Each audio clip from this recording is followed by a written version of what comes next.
नमस्कार, मैं हूं आपके साथ मयंक। देखिए, एक ऐसी खबर आई है ईरान से जिसने अमेरिका और इजराइल की जो सुरक्षा एजेंसियां हैं इनके कान खड़े कर दिए हैं। आपने देखिए ये खबर देखी होगी अब से 2 दिन पहले जो इराक के खोरमोर गैस फील्ड पर अटैक होता है। इसकी तस्वीरें शायद आपने देखी होंगी और वहाँ से जो है ज़बरदस्त धमाके हुए और पूरे गैस फील्ड में आग लग गई और ऊंची ऊंची लपटें उठती रहीं। और उसके बाद ये इस तरह की खबरें आई कि ये एक रॉकेट अटैक था और उत्तरी इराक में कुर्दिस्तान कुर्द वाले इलाके पे ये हमला किया गया, जहाँ पे कुर्दिस्तान जो लोकल गवर्नमेंट चलाते हैं, ये वो कुर्दिस्तान की ये वो लड़ाके हैं जो ईरान के खिलाफ हैं। और ईरान का हमेशा ये भी आरोप लगता है कि जो 12 दिन की जंग हुई और जो न्यूक्लियर ठिकाने हैं इनके बारे में तमाम जानकारी इन कुर्दिश लड़ाकों ने अमेरिका को दी थी और अमेरिका के जरिए ये जानकारी इसराइल पर आई। यानी ईरान और एक कुर्द जो है वहाँ के, इनके बीच में हमेशा से संघर्ष रहा है काफ़ी समय से। और ये जो स्ट्राइक्स हुई ये इस कुर्दिस्तान के इलाके में हुई जो कि बॉर्डर से, ईरान की बॉर्डर से सटे इलाके हैं। और यहाँ पे जो है एक बड़ी गैस फील्ड को नुकसान पहुंचाया गया, जहाँ पे जो है इस गैस फील्ड में अमेरिका का भी इन्वेस्ट किया हुआ है उसने। अब जो बड़ी गौर करने वाली बात है, देखिए इस तरह की तमाम खबरें आई और इराक के जो है वो कुर्द गवर्नमेंट जो है उन्होंने आरोप लगाए इस तरह के कि ईरान समर्थित किसी ग्रुप ने ये हमला किया है। लेकिन अब इस तरह की खबरें भी मीडिया में चर्चा का मुद्दा बन गई हैं। बताया जाता है कि ये जो हमले कुर्दिस्तान में हुए, इराक के कुर्दिश इलाकों में ये जो हमले हुए हैं, इन हमले के दौरान आसपास कुछ फाइटर जेट्स का भी मूवमेंट देखा गया। और फाइटर जेट्स किसके? ईरान के। यानी ये कहा जा रहा है कि ये देखिए बड़ी जबरदस्त स्ट्राइक थी और बड़ी प्रिसीजन के साथ स्ट्राइक थी। और वो तस्वीरें आप देखेंगे कि बड़ी बड़ी लपटें उठ रही हैं, पूरी गैस फील्ड जल के तबाह हो गई और आसपास के कई इलाकों में हमले हुए। बल्कि ये जो है पिछली बार जब ड्रोन अटैक हुए थे इराक में, उसके बाद सबसे बड़ा हमला माना जा रहा है और बड़ी सटीकता के साथ ये हमला हुआ।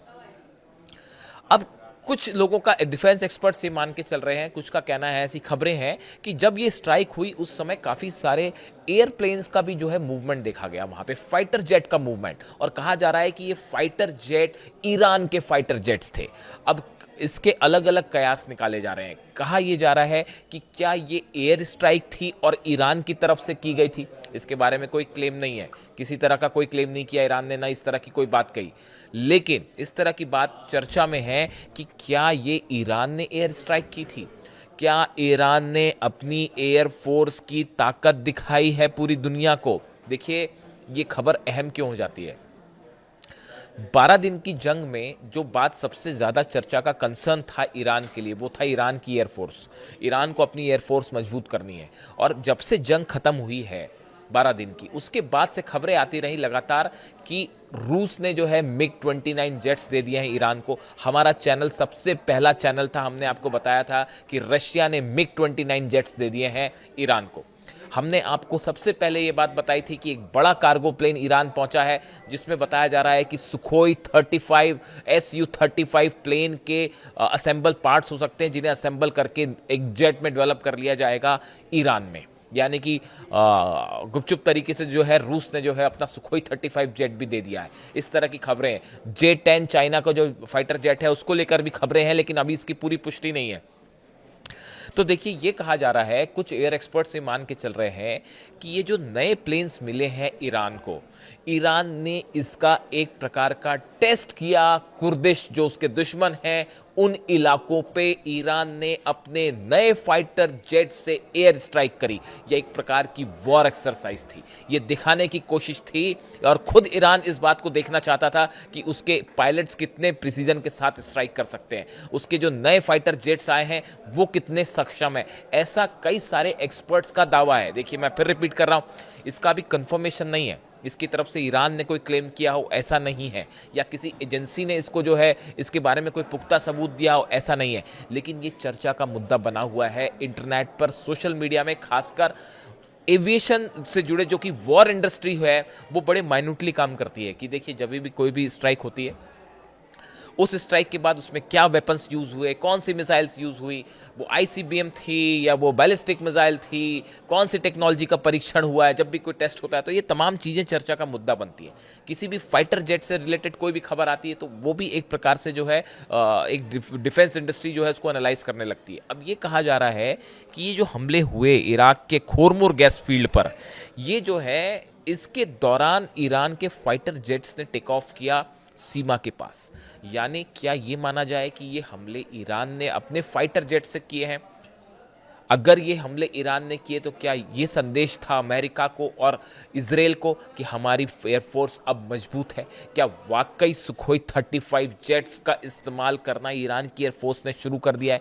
देखिए, अक्सर ऐसा होता है कि जब कोई कंट्री नए फाइटर जेट्स खरीदती है या उसके पास आते हैं तो उसके पायलट्स को उसकी ट्रेनिंग दी जाती है काफ़ी सारे, और आजकल इस तरह की खबरें बड़ी आम हैं तेहरान में। आप देखें, अक्सर वहाँ पे इस तरह की चर्चाएं हो रही हैं, लोग वीडियो पोस्ट कर रहे हैं कि हमने तेहरान के ऊपर से फाइटर जेट उड़ता देखा, और कई लोग तो जो थोड़ा बहुत जानते हैं वो इस तरह के भी दावे कर रहे हैं कि सुखोई 35 है। इस पिछले हफ्ते कई सारे वीडियो सोशल मीडिया में वायरल हुए जिसमें ईरान के लोगों ने ये कहा कि ये जो है सुखोई 35 रशियन जेट्स जो है वो ईरान आ गए, ऐसी मिग को लेकर भी। यानी कुल मिला के कहना मैं ये चाह रहा हूँ कि क्या ये ईरान के नए फाइटर जेट्स थे जिनका इस्तेमाल ये इराक में हुआ? अगर ऐसा है तो इसका बड़ा मतलब ये है कि ईरान की फाइटर प्लेन्स जो हैं वो एक वॉर के लिए तैयार मोड में बढ़ रहे हैं तेजी से, और आने वाले दिनों में अगर किसी तरह का हमला होता है तो इस बार हम देखेंगे कि 12 दिन की जंग में जैसे ईरान की एयरफोर्स से कमज़ोर कड़ी साबित हुई थी, इस बार शायद ऐसा ना हो।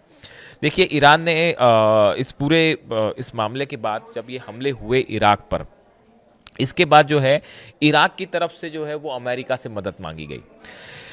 इराकी कुर्द प्रधानमंत्री मसूर बरजानी के डिप्टी चीफ अजीज अहमद ने हमले के बाद एक्स पर पोस्ट किया। उन्होंने कहा, आखिर कितने हमले होने चाहिए कि अमेरिका हमें एंट्री ड्रोन हथियार खरीदने की इजाजत दे ताकि हम अपने आसमान और बिजली गैस ढांचे की सुरक्षा कर सकें।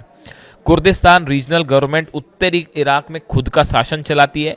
यहां कई अमेरिकी कंपनियों ने ऊर्जा क्षेत्र में बड़ा निवेश किया है। हमला उस स्टोरेज टैंक पर हुआ जो नए प्रोजेक्ट का हिस्सा था। इस यूनिट को KM-250 नाम दिया गया है, इसके तहत इसे जाना जाता है, जिसमें फील्ड की उत्पादन क्षमता 50% तक बढ़ गई थी। जिस जगह पे ये हमला हुआ, जिस गैस फील्ड पर, इसके कारण इराक में उस पूरे इलाके में बिजली की क्षमता 50% तक बढ़ी थी। अमेरिकन का भी इन्वेस्टमेंट था इस गैस फील्ड पर जिस पर हमला किया गया, और बड़ी प्रिसीजन के साथ हमला किया गया, बड़ी सटीक स्ट्राइक थी। देखिए, बार बार मैं जो शब्द दोहरा रहा हूँ, मैं कोशिश करता हूँ कि अपने शब्दों का इस्तेमाल बड़े नपे तुले अंदाज में किया जाए। तो जब मैं बार बार ये कह रहा हूँ कि प्रिसीजन के साथ स्ट्राइक थी, सटीक स्ट्राइक थी, तो आप समझिए इस बात को कि ये एक फाइटर जेट से की गई स्ट्राइक होती है। देखिए, कई बार क्या होता है, जो रॉकेट स्ट्राइक्स होती हैं, जैसा कहा जाता है कि रॉकेट स्ट्राइक हुई, रॉकेट्स वाली जो स्ट्राइक होती हैं वो उतनी कई बार सटीक नहीं भी होती हैं, लेकिन जो एयर स्ट्राइक्स होती हैं, जो एयर फाइटर प्लेन से की जाती है, और खासकर अगर वो MiG-29 हो या सुखोई 35 हो, वो बड़ी सटीक एयर स्ट्राइक होती है। तो ये बड़ा मैटर करता है कि वो जिस प्रिसीजन के साथ इस पे हमला किया गया इस गैस फील्ड पर, और उसका वो टैंक स्टोरेज जो था, लिक्विड टैंक स्टोरेज, एग्जैक्टली उसमें ब्लास्ट कर दिया गया, ठीक उस पर निशाना साधा गया। उसके बाद कहा जा रहा है, इस तरह की चर्चा है कि ये ईरान की नई एयरफोर्स की ताकत है। अब इसको लेकर देखिए, हम नजरें बनाए हुए हैं इस खबर पर। अगर इससे रिलेटेड कोई वॉर इंडस्ट्री में कोई बड़ा डेवलपमेंट होता है और इसकी कोई कंफर्मेशन की खबर आती है पुख्ता, तो हम इसको खबर को आप तक डिटेल में पहुंचाएंगे कि क्या वाकई ऐसा हुआ। देखिए, ये बात तो साफ है कि ये बात ईरान भी मान के चल रहा है कि अली खामेनी साहब ने जब ये अनाउंसमेंट कर दिया है कि अमेरिका के साथ किसी तरह की कोई बात नहीं होगी, इस सूरत हाल में एक बार फिर जंग के बादल मंडराने लगे हैं, क्योंकि इस समस्या का जो है वो हल कोई है नहीं। जो न्यूक्लियर टॉक्स को लेकर जो डेडलॉक है अमेरिका के साथ, ईरान झुकेगा नहीं, चाहे आप कुछ कर लें, वो बात नहीं मानेगा ईरान, अब झुकने के लिए तैयार नहीं है। ऐसी सिचुएशन में कई सारे एक्सपर्ट्स ये कहते हैं कि एक बार फिर जंग वाली स्थिति बन सकती है, और इसी स्थिति के लिए ईरान ने अपनी जितने वीक पॉइंट्स थे उसको तेजी से मजबूत कर रहे हैं ईरान। और इसीलिए जो है ये घटना इसीलिए महत्वपूर्ण हो जाती है। इराक के जो ये खोरमुर गैस फील्ड पर हमला हुआ, ये 2 दिन पहले की स्ट्राइक थी, लेकिन 2 दिन से जो जितने एयरफील्ड से जुड़े लोग थे वो इस एनालिसिस में लगे थे कि क्या ये ईरान ने अपने फाइटर जेट से हमला किया, और कुछ लोग इस बात से सहमत भी हैं।